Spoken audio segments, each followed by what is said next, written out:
ಎಲ್ರಿಗೂ ಬೆಳಗಿನ ಶುಭೋದಯ. ಫಸ್ಟ್ ಇಯರ್ ಅವ್ರಿಗೆ ವರ್ಕ್ಶಾಪ್ ಆ್ಯಂಡ್ ಕ್ಯಾಲ್ಕುಲೇಷನ್ ಸೈನ್ಸ್ ಅಲ್ಲಿ ವರ್ಕ್ ಪವರ್ ಎನರ್ಜಿ ಚಾಪ್ಟರ್, ಈ ಚಾಪ್ಟರ್ ಇವತ್ತು ಮಾಡ್ತಿರೋಂಥದ್ದು 8ನೇ ವಿಡಿಯೋ. ಅಂದರೆ ಈ ಚಾಪ್ಟ್ರಲ್ಲಿ ಇದಕ್ಕಿಂತ ಮುಂಚೆ 7 ವಿಡಿಯೋಸ್ಗಳಿದೆ. ಅದರಲ್ಲಿ ನಿಮಗೆ ಪವರ್ ಅಂದ್ರೇನು, ಯೂನಿಟ್ಸ್ ಆಫ್ ಪವರ್ ಅಂದ್ರೇನು, ಮತ್ತೆ ಪವರ್ ಮೇಲೆ ಪ್ರಾಬ್ಲಮ್ಸ್ ಇರ್ಬೋದು. ಅದಾದ್ಮೇಲೆ ನಿಮಗೆ ನೋಡಿ ಈಗ ಮಾಡ್ತಾ ಇರೋದು ಯಾವುದು ಅಂದರೆ ಪವರ್ ಮೇಲೆ ಇರುವಂಥ ಪ್ರಾಬ್ಲಮ್ಸು. ಆಯ್ತಾ?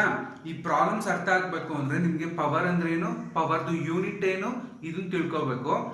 ಅದಕ್ಕಿಂತ ಮುಂಚೆ ವರ್ಕ್ದ ಮೇಲಿದೆ, ವರ್ಕ್ ಅಂದ್ರೇನು, ವರ್ಕ್ ಯೂನಿಟ್ ಏನು, ವರ್ಕ್ ಪ್ರಾಬ್ಲಮ್ಸ್ ಏನು ಅಂತ ಇದೆ. ಪೂರ್ತಿ ನಿಮಗೆ ವರ್ಕ್ ಅನ್ನೋ ಟಾಪಿಕ್ ಕಂಪ್ಲೀಟ್ ಆಗಿದೆ, ಪವರ್ ಅನ್ನೋ ಟಾಪಿಕ್ ಅಲ್ಲಿ ಥಿಯರಿ ಕಂಪ್ಲೀಟ್ ಆಗಿದೆ. ಇವತ್ತು ಮಾಡ್ತಾ ಇರೋಂಥದ್ದು ಇದ್ರ ಮೇಲಿರುವಂಥ ಪ್ರಾಬ್ಲಮ್ಸ್ ನ ಮಾಡ್ತಿದ್ದೀನಿ.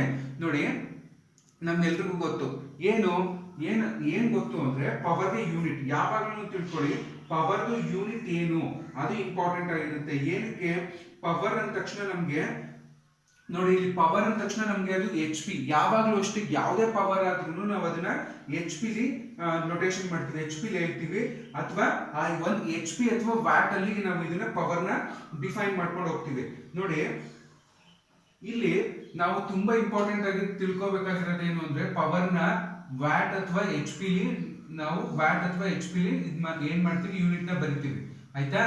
ನೋಡಿ, ಇಲ್ಲಿ ನಿಮ್ಗೆ ಏನಕ್ಕೆ ಪವರ್ ಅಥವಾ ನಾವು ಪವರ್ನ ಎಚ್ ಪಿ ಅಥವಾ ವ್ಯಾಟ್ ಅಲ್ಲಿ ಹೇಳ್ತೀವಿ ಅಂತ ಹೇಳ್ತೀನಿ. ನೋಡಿ, ಒಂದೊಂದ್ಸತಿ ಏನ್ ಮಾಡ್ಬಿಟ್ಟಿರ್ತಾನೆ ಗೊತ್ತಾ, ಟೈಮ್ನ ಅವರ್ ಅಲ್ಲಿ ಕೊಟ್ಟಿರ್ತಾನೆ ಅಥವಾ ಮಿನಿಟ್ ಅಲ್ಲಿ ಕೊಟ್ಟಿರ್ತಾನೆ. ನಾವು ಅದನ್ನ ಏನ್ ಮಾಡ್ಬೇಕು ಅಂದ್ರೆ ಸೆಕೆಂಡ್ ಕನ್ವರ್ಟ್ ಮಾಡ್ಕೋಬೇಕು. ಅವಾಗ ನಮ್ಗೆಲ್ಲ ಗೊತ್ತು 1 ಅವರ್ಗೆ ಎಷ್ಟು, 60 × 60 3600 ಸೆಕೆಂಡ್ಸ್ ಅಂತ ಗೊತ್ತು. ಆದ್ರೆ ಇಲ್ಲಿ ಏನ್ ಮಾಡ್ಬೇಕು ಎಕ್ಸ್ಟ್ರಾ ಅಂತಂದ ಈ ಪ್ರಾಬ್ಲಮ್ ಹೇಳ್ಕೊಡ್ತೀವಿ. ಈ ಪ್ರಾಬ್ಲಮ್ ತುಂಬಾ ಇಂಪಾರ್ಟೆಂಟ್ ಪ್ರಾಬ್ಲಮ್. ಈ ಪ್ರಾಬ್ಲಮ್ ನೀವು ಅರ್ಥ ಮಾಡ್ಕೊಂಡ್ರೆ ನೆಕ್ಸ್ಟ್ ಮಿಕ್ಕಿದ ಪ್ರಾಬ್ಲಮ್ ತುಂಬಾ ಈಸಿ ಆಗುತ್ತೆ. ಇಲ್ಲಿ ಒಂದೇ ಒಂದು ಪಾಯಿಂಟ್ ನೆನ್ಪಿಟ್ಕೋಬೇಕು, ಅದು ಪ್ರಾಬ್ಲಮ್ ಮಾಡ್ಬೇಕಾದ್ರೆ ಹೇಳ್ತೀನಿ. ನೋಡಿ, ಫಸ್ಟ್ ಕ್ವೆಶ್ಚನ್ ಓದಿ. A engine is required to lift 5 × 10⁵ kg coal per hour. ನೋಡಿ, ಇದು ಏನು ಅಂದ್ರೆ ನಾವು ಫೋರ್ಸ್ ಇದು. ಆಯ್ತಾ? ಪರ್ ಅವರ್, ಟೈಮ್ ಅವರ್ ಅಲ್ಲಿ ಕೊಟ್ಟಿದ್ದಾನೆ. From a mine which is 200 metre deep.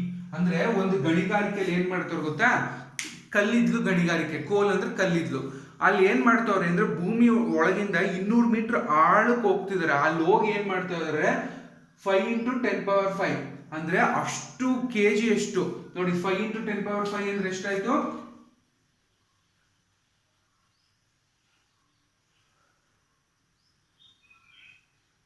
5 lakh KG. ಆಯ್ತಾ? 5 × 10⁵ ಅಂದ್ರೆ ನಿಮ್ಗೆ ಎಷ್ಟಾಯ್ತು, 5 ಲಕ್ಷ ಕೆಜಿ ಆಯ್ತು. ನೋಡಿ, 5 × 10⁵ ಅಂದ್ರೆ ಎಷ್ಟಾಯ್ತು ನೋಡಿ. ಈ ಕಾನ್ಸೆಪ್ಟ್ ನ ಅರ್ಥ ಮಾಡ್ಕೊಳ್ಳಿ. And engine is required. ಒಂದು ಏನ್ ಮಾಡ್ತಿದೆ, ಒಂದು ಯಾವ್ದೋ ಒಂದು ಮಿಷಿನ್ ಏನ್ ಮಾಡ್ತಿದೆ, ಆ ಮಿಷಿನ್ ಅಂದ್ರೆ ಇಂಜಿನ್ ಇಂದಾನೆ ತಾನೇ ಓಡೋದು. ಅದು ಏನ್ ಮಾಡ್ತಾ ಇದೆ ಅಂದ್ರೆ ನಿಮ್ಗೆ 5 ಲಕ್ಷ ಕೆಜಿ ಅಷ್ಟು ಕೋಲ್ನ 1 ಅವರ್ಗೆ ಲಿಫ್ಟ್ ಮಾಡ್ತಿದೆ ಮೇಲ್ಗಡೆಗೆ. ಎಷ್ಟು ಕೆಳಗಡೆ ಹೋಗುತ್ತಾ ಇಂಜಿನ್ ಅಂದ್ರೆ 200 ಮೀಟರ್ ಆಳಕ್ಕೆ ಹೋಗ್ತಿದೆ. 200 ಮೀಟರ್ ಆಳಕ್ಕೆ ಹೋಗಿ ನಿಮ್ಗೆ 5 ಲಕ್ಷ ಕೆಜಿ ಅಷ್ಟು, 200 ಮೀಟರ್ ಆಳಕ್ಕೆ ಹೋಗ್ತಿದೆ, 5 ಲಕ್ಷ ಕೆಜಿ ಅಷ್ಟು ಏನ್ ಮಾಡ್ತಿದೆ, ಕಲ್ಲಿದ್ಲಿನ ಮೇಲ್ಗಡೆ ಲಿಫ್ಟ್ ಮಾಡ್ತಿದೆ. Calculate the horse power which needs to generate by this engine. ಹಂಗಾದ್ರೆ ಈ ಇಂಜಿನ್ ಹಾರ್ಸ್ ಪವರ್ ಎಷ್ಟು ಅಂತ ಕಂಡಿಡ್ರಿ ಅಂತ ಕೇಳೋರು. ನೋಡಿ, ಇಷ್ಟೇ ಸಿಂಪಲ್. ಪ್ರಾಬ್ಲಮ್ ನ ಯಾವಾಗ್ಲೂ ಸಿಂಪಲ್ ಆಗಿ ಅರ್ಥ ಮಾಡ್ಕೋಬೇಕು. ತುಂಬಾ ಕಾಂಪ್ಲಿಕೇಶನ್ಸ್ಗಳು ತಗೋಬೇಡಿ. ನೋಡಿ, ಇಷ್ಟೇ. ಇಂಜಿನ್ ನೋಡಿ, ಹಿಂಗೆ ನಾನು ಹೇಳ್ತಾ ಇದ್ದಂಗೆ ಇಮ್ಯಾಜಿನ್ ಮಾಡ್ಕೋಬೇಕು. ಒಂದು ಕಲ್ಲಿದ್ಲು ಗಣಿಗಾರಿಕೆ ಅಥವಾ ಯಾವುದೋ ಒಂದು ಗಣಿಗಾರಿಕೆ ಇರ್ಬೋದು. ಅಲ್ಲಿ ಯಾವಾಗ್ಲೂ ನಾವೇನು ಹೋಗ್ತೀವಿ ಹೇಳಿ, ಭೂಮಿಯ ಆಳಕ್ಕೆ ಹೋಗಿ ಗಣಿಗಾರಿಕೆ ಮಾಡ್ತೀವಿ. ಆಯ್ತಾ? ಅಲ್ಲಿ ನೋಡಿ, ಭೂಮಿಯ ಆಳಕ್ಕೆ ಹೋದಾಗ ನಾವಲ್ಲಿ ಎಷ್ಟೋ ಕಿಲೋಮೀಟರ್ಗಳು ಅಥವಾ ಎಷ್ಟೋ ಮೀಟರ್ಗಳು ಭೂಮಿಯ ಆಳಕ್ಕೆ ಹೋಗ್ತಾ ಇರ್ತೀವಿ. ಏನಕ್ಕೆ ಅಂದ್ರೆ ಅಲ್ಲಿ ನಮ್ಗೆ ಏನಿರ್ತದೆ, ನಮ್ಗೆ ಆ ಗಣಿಗಳು ಯಾವ ಕಲ್ಲಿದ್ಲಿರ್ಬೋದು, ಚಿನ್ನ ಇರ್ಬೋದು, ಈ ತರದ್ದು ಯಾವ್ದನ್ನು ಭೂಮಿ ಮೇಲೆ ಸಿಗಲ್ಲ, ಭೂಮಿ ಒಳಗಡೆಗೆನೆ ಆ ಮೈನಿಂಗ್ ಗಣಿಗಾರಿಕೆ ಮಾಡ್ತೀವಲ್ಲ, ಆ ಕಾನ್ಸೆಪ್ಟ್ ಮೇಲೆ ಪ್ರಾಬ್ಲಮ್ ಇರೋದು. ನೋಡಿ, ಫಸ್ಟ್ ಕೊಟ್ಟಿರೋಂಥದ್ದನ್ನ ಬರ್ಕೊಳ್ಳಿ. ಎಫ್ ಫಸ್ಟ್ ಡೇಟಾ ಬರ್ಕೊಳ್ಳಿ. ಯಾವಾಗ್ಲೂ ಡೇಟಾದಲ್ಲಿ ನೋಡಿ, ಫೋರ್ಸ್ ಕೊಟ್ಟವನೆ ಎಷ್ಟು, F is equal to 5 × 10⁵ kg. ಆಯ್ತಾ?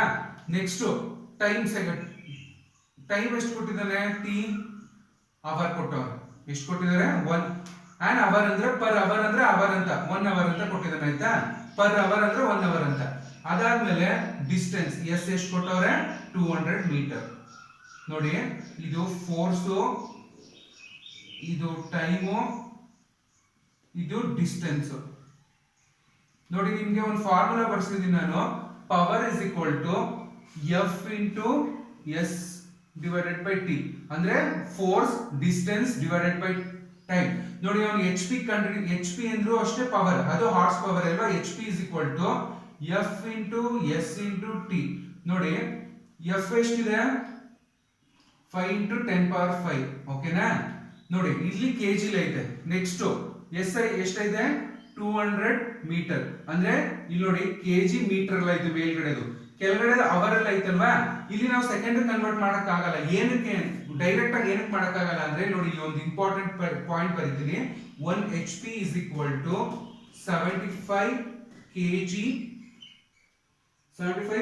kg metre per second. ನೋಡಿ ಇದನ್ನ ನೆನಪಲ್ಲಿ ಇಟ್ಕೊಳ್ಳಿ. ಇದೇ ಇಂಪಾರ್ಟೆಂಟ್ ಪಾಯಿಂಟ್ ನಿಮ್ಗೆ.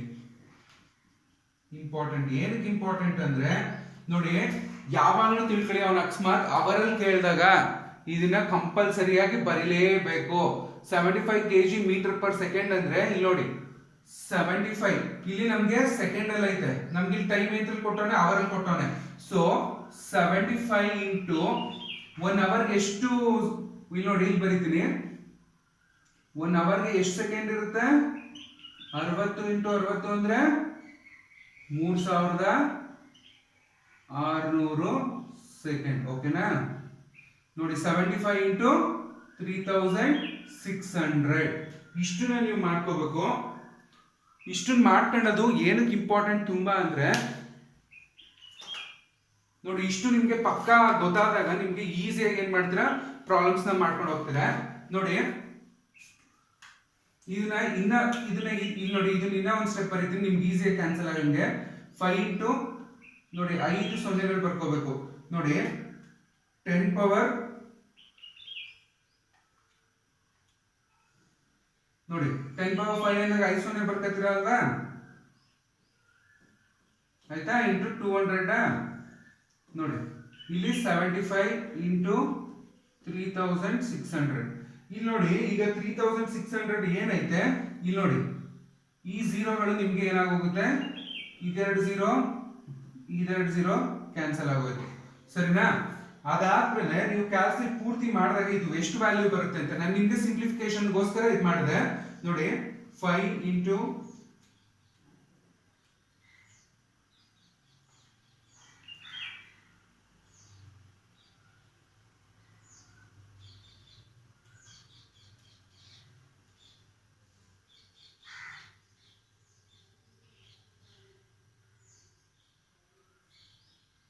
ನೋಡಿ ಇದನ್ನ ಮಾಡಿದಾಗ ಎಷ್ಟು ಬರುತ್ತೆ ಅಂದ್ರೆ 370.3 ಅಂದ್ರೆ ಎಷ್ಟಾಗುತ್ತೆ ಗೊತ್ತಾ, horse power. therefore horse power of engine, horse power of engine ನೋಡಿ horse power of engine is equal to 370.3 HP ಇರಬೇಕು ಇದು ಯೂನಿಟ್. ನೋಡಿ ಇಷ್ಟು ಆನ್ಸರ್. ಅಂದ್ರೆ ಇಲ್ಲಿ ನಿಮ್ಗೆ ಏನ್ ಕಷ್ಟ ಅನ್ಸುತ್ತೆ ಗೊತ್ತಾ, ಇಲ್ಲಿ ಡಿಜಿಟ್ಗಳು 10 ಪವರ್ 5 ಕೊಟ್ಟಿರ್ತಾನೆ, ಈ ತರ ಎಲ್ಲ ಕೊಟ್ಬಿಟ್ಟಾಗ ನಿಮ್ಗೆ ಕಷ್ಟ, ಇಷ್ಟೊಂದು ದೊಡ್ಡ ಸಂಖ್ಯೆ ಬಂದ್ಬಿಡ್ತು ಅಂತ ಹಂಗ ಅನ್ಕೋಬಾರ್ದು. ಆದಷ್ಟು ಕ್ಯಾಲ್ಸಿ ಯೂಸ್ ಮಾಡಿದಾಗ ನಿಮ್ಗೆ ಅಲ್ಲೇ ಸಿಂಪ್ಲಿಫೈ ಆಗೋಗುತ್ತೆ. ನೋಡಿ ಡೈರೆಕ್ಟ್ ಆಗಿ ನೀವು ಕ್ಯಾನ್ಸಲ್ ಮಾಡ್ದೇನು ಮಾಡ್ಬೋದು, ಹಂಗೆ ಇಟ್ಕೊಳ್ಳಿ. 5 ಇಂಟು 10 ಪವರ್ 5 ನ ಹಂಗೆ ಇಟ್ಕೊಳ್ಳಿ, ಆಯ್ತಾ. ಅದಾದ್ಮೇಲೆ ನೆಕ್ಸ್ಟ್ ನೋಡಿ ಇಂಟು 200 ಮಾಡ್ಕೊಳ್ಳಿ, ಆಯ್ತಾ. ಇಷ್ಟನ್ನ ಮಾಡ್ಕೊಂಡು ಡಿವೈಡೆಡ್ ಬೈ ಎಷ್ಟು ಅಂದ್ರೆ 75 ಇಂಟು 3600 ನೋಡಿ 370.37 ಬರುತ್ತೆ. ನಿಮ್ಗೆ ಒಂದೇ ಡಿಜಿಟ್ ಇಟ್ಕೊಂಡ್ರು ಸಾಕು. ಇಷ್ಟು ನೋಡಿ ಈ ತರ ಪ್ರಾಬ್ಲಮ್ ನಿಮ್ಗೆ ತುಂಬಾ ಕೇಳ್ತಾನೆ. ಇಲ್ಲಿ ನಿಮ್ಗೆ ಒಂದೇ ಒಂದು ಕನ್ಫ್ಯೂಸ್ ಆಗೋದು 75 ಹೆಂಗ್ ಬಂತು ಅಂತ. ಈ 75 ಹೆಂಗ್ ಬಂತು ಅಂದ್ರೆ 1 HP ಅಂದ್ರೆ 75 kg metre per second. 75 kg metre per second ನಾನು ಇಲ್ಲಿ ಬರ್ದಿರೋದು 75 kg ಬರ್ದಿದ್ದೀನಿ. ಇಲ್ಲಿ ನನ್ಗೆ ಅವರ್ ಅಲ್ಲಿ ಇರೋದನ್ನ ಈ ಅವರ್ 1 ಅವರ್ ನ ಕನ್ವರ್ಟ್ ಮಾಡಿದೀನಿ. ಏನಕ್ಕೆ ಕನ್ವರ್ಟ್ ಮಾಡಿದೀನಿ, ಸೆಕೆಂಡ್ ಕನ್ವರ್ಟ್ ಮಾಡಿದೀನಿ. ನೋಡಿ ಅಲ್ಲಿಗೆ 75 kg ಮೀಟರ್ ಪರ್ ಸೆಕೆಂಡ್ ಆಯ್ತು, metre per second. So horse power of engine ಎಷ್ಟಾಯ್ತು 370.3 HP ಆಯ್ತು. ನೋಡಿ ಈ ಪ್ರಾಬ್ಲಮ್ ಅಲ್ಲಿ ಈ ಪಾಯಿಂಟ್ ತುಂಬಾ ಇಂಪಾರ್ಟೆಂಟ್, ಇದನ್ನ ನೆನ್ಪಿಟ್ಕೊಳ್ಳೇಬೇಕು. 1 HP ಅಂದ್ರೆ ಇದನ್ನ ನಿಮ್ಗೆ ಲಾಸ್ಟ್ ಕ್ಲಾಸ್ ಅಲ್ಲಿ ಮಾಡಿದೀನಿ. 1 HP ಲಾಸ್ಟ್ ಕ್ಲಾಸ್ ಅಲ್ಲಿ ಮಾಡಿದೀನಿ. 1 HP ಅಂದ್ರೆ 75 kg ಮೀಟರ್ ಪರ್ ಸೆಕೆಂಡ್. ನಮ್ಗೆ ಇಲ್ಲಿ ಅವರಲ್ಲಿ ಕೇಳಿರೋದ್ರಿಂದ ಅಕಸ್ಮಾತ್ ಇದನ್ನ ಡೈರೆಕ್ಟ್ ಆಗಿ 50 ಸೆಕೆಂಡ್ ಅಂತ ಕೇಳ್ಬಿಟ್ಟು ಅನ್ಕೊಳ್ಳಿ, ಅವಾಗ ಈ 75 ಅವಶ್ಯಕತೆ ನಮ್ಗಿರಲ್ಲ. ಡೈರೆಕ್ಟ್ ಆಗಿ ಏನ್ ಮಾಡ್ಬೋದು ನಾವು 50 ಸೆಕೆಂಡ್ ಅಂತ 50 ಅಂತ ಹಾಕಬಹುದು. ಆಯ್ತಾ? ಈಗ ನೋಡಿ ನೆಕ್ಸ್ಟ್ ಪ್ರಾಬ್ಲಮ್ ನೋಡಿ. ನೆಕ್ಸ್ಟ್ ಪ್ರಾಬ್ಲಮ್ ಬಂದ್ಬಿಟ್ಟು ತುಂಬಾ ಈಸಿ ಪ್ರಾಬ್ಲಮ್. ನಿಮ್ಗೆ ಏನಕ್ಕೆ ಈಸಿ ಪ್ರಾಬ್ಲಮ್ ಅಂದ್ರೆ ನೆಕ್ಸ್ಟ್ ಪ್ರಾಬ್ಲಮ್ ಇಲ್ಲಿ ನೀವು ಒಂದು ಪರ್ಟಿಕ್ಯುಲರ್ ಆಗಿ ಏನ್ ಕಂಡುಹಿಡಿಬೇಕು ಅಂದ್ರೆ ಇಂಡಿಕೇಟೆಡ್ ಹಾರ್ಸ್ ಪವರ್ ಕಂಡುಹಿಡಿಬೇಕು, ಮೆಕ್ಯಾನಿಕಲ್ ಎಫಿಷಿಯನ್ಸಿ ಕಂಡುಹಿಡಿಬೇಕು. ಅವನು ಬ್ರೇಕ್ ಹಾರ್ಸ್ ಪವರ್ ನ ಕೊಟ್ಟಿರ್ತಾನೆ. ನೋಡಿ ನಿಮ್ಗೆ ಎಲ್ರಿಗೂ ಗೊತ್ತಿರಂಗೆ ಫಸ್ಟ್ ಏನ್ ಬರ್ಕೋಬೇಕು, ಡೇಟಾ ಬರ್ಕೋಬೇಕು. ಯಾವಾಗ್ಲೂ ಡೇಟಾ ಬರ್ಕೋಬೇಕು. ನೋಡಿ, a diesel engine requires 17 HP to rotate a flywheel without fuel at consistent RPM. ಏನಂತ ಕೇಳ್ತಿದ್ದಾನೆ ಅಂದ್ರೆ ಒಂದು ಡೀಸೆಲ್ ಇಂಜಿನ್ ಇದೆಯಂತೆ, ಆಯ್ತಾ? ಅದು 17 HP to rotate the flywheel ಅಂದ್ರೆ ಲಾಸ್ ಕೊಡ್ತಿದ್ದಾನೆ. ಲಾಸ್ ಎಷ್ಟು ಕೊಟ್ಟಿದ್ದಾನೆ ನಮ್ಗೆ? ಲಾಸ್ ಎಷ್ಟು ಕೊಟ್ಟವನೆ? ಲಾಸಸ್ ಎಷ್ಟು ಕೊಟ್ಟಿದ್ದಾನೆ? 17 HP. ನೋಡಿ ಲಾಸ್ ಅಂದ್ರೆ ಏನು ಅಂದ್ರೆ a diesel engine require 17 HP to rotate the flywheel without fuel. Without fuel ನಾವು ಏನ್ ಮಾಡ್ಬೇಕಂತೆ 17 HP ಇರುವಂತ ಒಂದು ಏನಿರುತ್ತೆ ಇಂಜಿನ್, ಅದು ಫ್ಲೈವೀಲ್ ನ ರೊಟೇಟ್ ಮಾಡುತ್ತೆ without fuel at consistent RPM. If the engine is delivering on output. Output ಅಂದ್ರೆ ಏನಂತ ಬರ್ಕೋಬೇಕು ಹೇಳಿ? ಔಟ್ಪುಟ್ ಅಂದ್ರೆ ಬ್ರೇಕ್ ಹಾರ್ಸ್ ಪವರ್. ಆಯ್ತಾ? ಅದು ಹೊರಗಡೆ ಏನ್ ಸಿಗುತ್ತೆ ಅಂದ್ರೆ ನಮ್ಗೆ ಎಲ್ಲ ಅದ್ರ ಕೆಪಾಸಿಟಿ ಈಗ 60 ಅಂದ್ರೆ ಅದು ನಾವೇನಂತ ಕರಿತೀವಿ? ಇಂಡಿಕೇಟೆಡ್. ಆದ್ರೆ ಅದು ಎಲ್ಲಾ ಲಾಸಸ್ ನ ಕಳೆದು ನಮ್ಗೆ ಏನ್ ಸಿಗ್ತದೆ ಅದನ್ನ ನಾವೇನಂತ ಕರಿತೀವಿ? ಬ್ರೇಕ್ ಹಾರ್ಸ್ ಪವರ್ ಅಂತ ಕರಿತೀವಿ. ಬ್ರೇಕ್ ಹಾರ್ಸ್ ಪವರ್ ಎಷ್ಟು ಕೊಟ್ಟಿದ್ದಾನೆ ನಮ್ಗೆ? ನೋಡಿ ಇಲ್ಲಿದೆ, ಔಟ್ಪುಟ್ ಆಫ್ 51 BHP. ಅವನೇ ಕೊಟ್ಬಿಟ್ಟು ನಿಮ್ಗೆ ಕನ್ಫ್ಯೂಸ್ ಆಗಬಾರ್ದು ಅಂತ. ಬ್ರೇಕ್ ಹಾರ್ಸ್ ಪವರ್ ಎಷ್ಟು ಕೊಟ್ಟಿದ್ದಾನೆ? 51 ಕೊಟ್ಟಿದ್ದಾನೆ. ನಮ್ಗೆ ಈಗ ಏನ್ ಕಂಡುಹಿಡಿಬೇಕು ನಾವು? IHP ಕಂಡುಹಿಡಿಬೇಕು. ಸರಿನಾ? IHP ನ ಕಂಡುಹಿಡಿಬೇಕು. ಅದಾದ್ಮೇಲೆ ಮೆಕ್ಯಾನಿಕಲ್ ಎಫಿಷಿಯನ್ಸಿ. ಮೆಕ್ಯಾನಿಕಲ್ ಎಫಿಷಿಯನ್ಸಿನ ನೀಟಾ ಅಂತ ಕರಿತೀವಿ. ಏನ್ ಬರ್ಕೋಬೇಕು ಅಂದಲ್ಲ ಎನ್ ಶೇಪ್ ಅಲ್ಲಿ, ಇದನ್ನ ನೀಟಾ ಅಂತ ಕರಿತೀವಿ. ನೋಡಿ ಈಗ ನಮ್ಗೆ ಒಂದು ಫಾರ್ಮುಲಾ, ನಿಮ್ಗೆ ಲಾಸ್ಟ್ ಕ್ಲಾಸ್ ಅಲ್ಲಿ ಫಾರ್ಮುಲಾಗಳು ಹೇಳಿದೀನಿ. ಏನು ಅಂದ್ರೆ ನೋಡಿ, indicated horse power is equal to BHP plus loss. ನೋಡಿ BHP ಮತ್ತೆ ಲಾಸ್. ಈಗ ನಾನೀಗ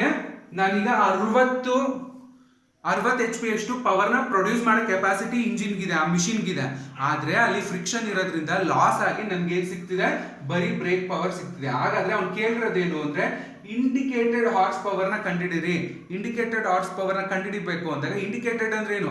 ಆ ಕೆಪಾಸಿಟಿ ಎಷ್ಟಿದೆ ಅಂತ ತೋರಿಸ್ಬೇಕು. ಅವಾಗ ಅಲ್ಲಿ ಬಂದಿರುವಂತಹ ಔಟ್ಪುಟ್ ಲಾಸ್ ಗಳು ಎಷ್ಟಿರುತ್ತೆ, ಆ ಔಟ್ಪುಟ್ ಬ್ರೇಕ್ ಹಾರ್ಸ್ ಪವರ್ ಇರುತ್ತೆ, ಅದ್ರ ಜೊತೆಗೆ ಲಾಸ್ ಇರುತ್ತೆ. ಇವೆರಡನ್ನು ಕೂಡಿದಾಗ ನಮ್ಗೆ ಏನ್ ಸಿಗುತ್ತೆ ಅಂದ್ರೆ ಇಂಡಿಕೇಟೆಡ್ ಹಾರ್ಸ್ ಪವರ್ ಸಿಗುತ್ತೆ. ನೋಡಿ BHP ಎಷ್ಟು ಕೊಟ್ಟಿದ್ದಾನೆ? 51 ಕೊಟ್ಟಿದ್ದಾನೆ. ಆಯ್ತಾ? ಲಾಸ್ ಎಷ್ಟು ಕೊಟ್ಟಿದ್ದಾನೆ? 17 ಕೊಟ್ಟಿದ್ದಾರೆ. ನೋಡಿ ಅಲ್ಲಿಗೆ ಎಷ್ಟಾಯ್ತು? ಇಂಡಿಕೇಟೆಡ್ ಹಾರ್ಸ್ ಪವರ್ ಎಷ್ಟು HP ಆಯ್ತು ನಮ್ಗೆ? 68 HP ಆಯ್ತು. ನೋಡಿ 68 HP ಆದ್ಮೇಲೆ ನಿಮ್ಗೆ ಮೆಕ್ಯಾನಿಕಲ್ ಎಫಿಷಿಯನ್ಸಿ ಬೇಕು. ಮೆಕ್ಯಾನಿಕಲ್ ಎಫಿಷಿಯನ್ಸಿಗೆ ಫಾರ್ಮುಲಾ ಏನು ನೋಡಿ? Mechanical efficiency is equal to, ನಮ್ಗೆ ಮೆಕ್ಯಾನಿಕಲ್ ಎಫಿಷಿಯನ್ಸಿ ಗೊತ್ತು ಏನು? BHP divided by IHP into 100. ಯಾಕಂದ್ರೆ ಪರ್ಸೆಂಟೇಜ್ ಅಲ್ಲಿ ಇರ್ಬೇಕು ಯಾವಾಗ್ಲೂ. ನೋಡಿ BHP ಎಷ್ಟು ಕೊಟ್ಟಿದ್ದಾನೆ? 51 ಕೊಟ್ಟಿದ್ದಾನೆ. ಸರಿನಾ? IHP ಎಷ್ಟು ಬಂದು ನಾವು ಕಂಡುಹಿಡಿದಿದ್ದು? 68 ಇಂಟು 100. ಈ ಪ್ರಾಬ್ಲಮ್ ಕೊಟ್ರೆ ತುಂಬಾ ಈಸಿ. ನಿಮ್ಗೆ ಫಾರ್ಮುಲಾ ನೆನ್ಪಿಟ್ಕೋಬೇಕು. ಮೆಕ್ಯಾನಿಕಲ್ ಎಫಿಷಿಯನ್ಸಿ ಫಾರ್ಮುಲಾ ಏನು?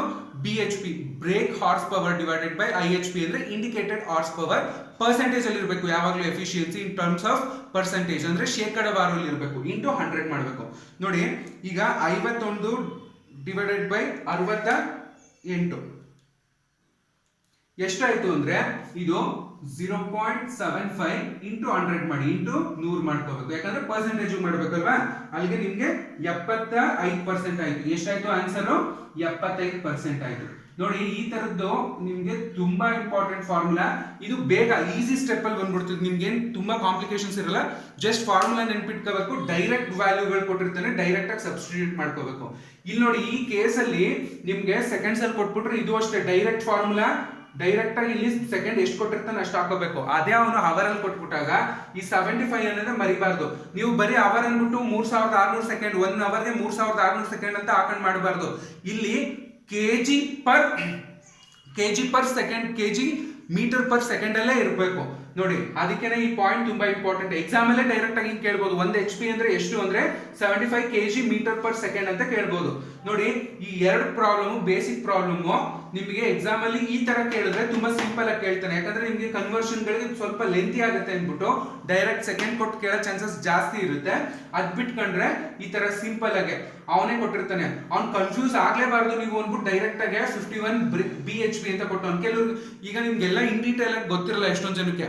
ಅವಾಗ ನೀವು ಓದಾಗ ಅರ್ಥ ಆಗದೆ ಓದಾಗ್ಲೂ ನೀವು ಅರ್ಥ ಮಾಡ್ಕೊಳ್ಳೋಕೋಸ್ಕರನೇ ಅವ್ನು ಏನ್ ಕೊಟ್ಟಿದ್ದಾನೆ, ಅವನೇ ಮೆನ್ಷನ್ ಮಾಡ್ಬಿಟ್ಟಿದ್ದಾನೆ ಒಂದು BHP. ಹಂಗಾರೆ ನೀವ್ ಏನ್ ಕಂಡುಹಿಡಿಬೇಕು, IHP ಕಂಡುಹಿಡಿಬೇಕು, ಮೆಕ್ಯಾನಿಕಲ್ ಎಫಿಷಿಯನ್ಸಿ ಕಂಡುಹಿಡಿಬೇಕು ನೋಡಿ. ಇಲ್ಲಿ ಅವನು 17 HP ಅಷ್ಟೇ, diesel engine require 17 HP to rotate the fly wheel. ಇಲ್ಲಿ ಕರೆಕ್ಟ್ ಆಗಿ ನೀವು ಅಬ್ಸರ್ವ್ ಮಾಡಿದಾಗ ಲಾಸ್ ಅಂತ ಗೊತ್ತಾಗಲ್ಲ ನೋಡಿ. ಎಲ್ಲಾ ವ್ಯಾಲ್ಯೂ ಕೊಟ್ಟಾಗ ಯಾವ್ದು ಕೊಟ್ಟಿಲ್ಲ ಅದನ್ನ ನೀವ್ ಏನಂತ ತಿಳ್ಕೊತಾ ಇದ್ದೀರಾ, ಲಾಸ್ ಅಂತ ತಿಳ್ಕೊಬೇಕು ಆಯ್ತಾ. ಅಥವಾ ನೀವು ಓದಾಗ್ಲೇನೆ ನೋಡಿ ವಿತೌಟ್ ಫ್ಯೂಯಲ್ ಅಂತ ಕೇಳ್ತಿದ್ದಾನೆ ಅಂದ್ರೆ ಅದು ಲಾಸ್ ಆಗ್ತಿದೆ ಅಂತ ಅರ್ಥ.